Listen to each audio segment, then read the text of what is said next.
going out on your own versus getting another job. I mean, I think you had racked up enough notoriety points that I think you probably could have went and worked at not any company that you wanted to, but I think you probably had a decent opportunity to. So what was the motivation to say, like, Yeah. was it literally just, hey, the earning potential here is just, doing this unlocks that? Yeah. I think the question is like, at what point do you realize like, oh, I could grow much faster in this way if I was outside of the employment structure? And it's not just about money. It's also about being told what you can and can't do, you know?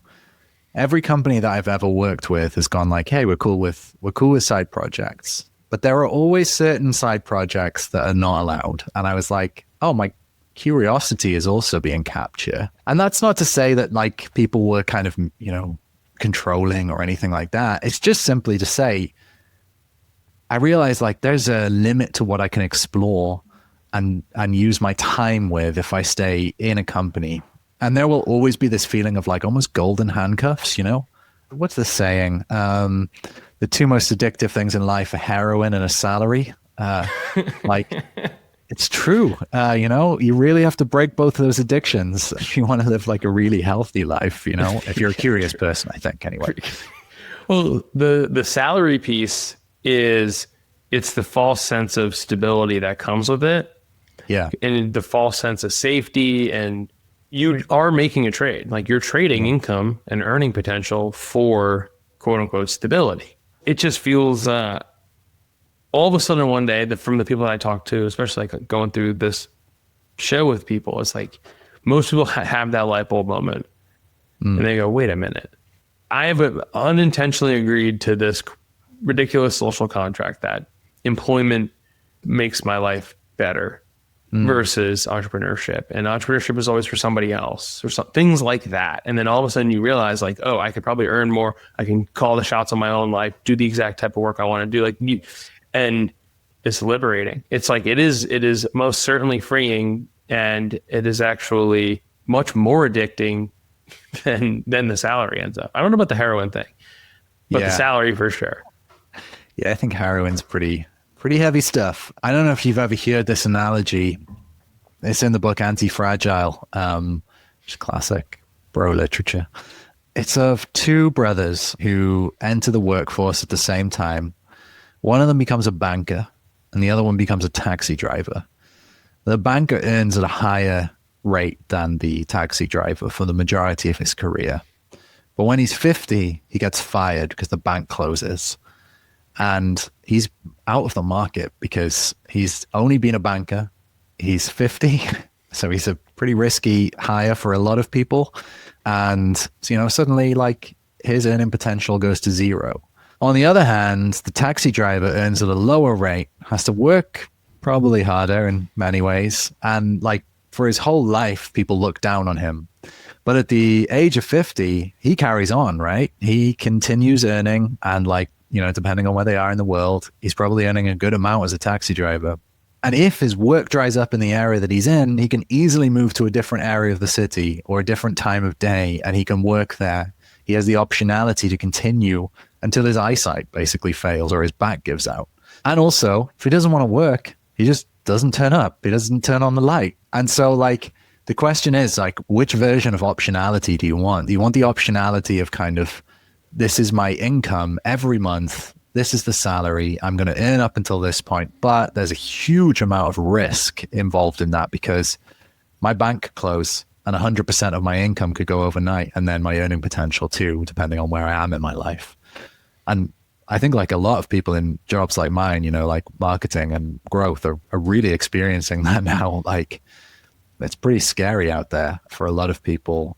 You know, I'm sometimes worried about that myself, but like at the same time, I now have optionality, you know, I don't have to have 100% of my income come from marketing and growth work. You know, I can explore other stuff and no one can tell me don't do that. Yeah. Something John Benini said to me when I interviewed him long ago, several months ago, he said, he's like, you earn that first $1 online and it just totally rewires your brain. It's like all of a sudden you're like, wait a minute, like I can just make money. You can just do that. And all of a sudden you're like, like you said, you're like, well, you have optionality. Now all of a sudden I can do consulting. Yeah. I can do courses. I mean, these are just even just in the little marketing bubble that we play in, but there's an unlimited amount of things. I was talking to someone the other day, one of my coaches, about my business model. And he was like, hey, like, there's a limit to what a coaching business can produce. And he goes, and you know what, like, that's fine. If you don't want to bring on people, you don't want to scale like this, it's not that that's the only way to scale. It's the most practical way to scale. And he goes, but the thing is like, scale from your life doesn't have to come from that thing. Scale from your life can come from real estate. Scale from your life can come from investing in something, like doing something else entirely. And I was like, I have been so like blinders on, this is how, this is the business I want to build, and because it's working, but it's like, oh, well, when is enough enough? I don't need to wring this thing out like a towel and completely dry it out. Like, there's a limit to what any of our work should produce. And I think that's something we don't think a lot about. Everyone's just like, grow into oblivion. Yeah, I think since leaving Podia, one of the things that I've realized, which, it's not Podia's fault. One of the things I've realized is like, actually, I would take less money for more freedom, Hell yeah. And that's not a feeling that I ever had before, like even when I was self-employed previously, it was like, hey, if I get to this amount of wealth, then I can do this, or my life will be great at that level of wealth. The goalposts will always move. My life's great already. Like, yeah, if I can pay my tax bill and I can like do good things with my family, like, great. Like, that's good. Or well, that's it. The lights are still on. It's cool inside in the summertime, and it's hot inside. It's warm inside in the wintertime. Like, we're good. One thing that I have found is like, the more money you make, the more pressure there is. And it might not even be external. It's a lot of internal pressure we put on ourselves. There is more pressure on you to give up something. Mm-hmm. Right? This obligation, we are pre-wired to feel that pressure and feel the obligation and give up a lot of that freedom. And it sucks. And you don't realize it until you sell something and you're like, I'm over capacity, and you sell anyway because you're like, well, why not make hay when the sun shines? Yeah. And then you're like, whoa, overcommitted, overextended, tapping into, I'm overextending into parts of my life that I don't want to give up. Maybe I'm working later, or I'm working at nights, and that's not to say working is bad. Like, I love working. Yeah. I have energy to work at the weirdest times, but also I want to go like hang out and do silly shit with my kids.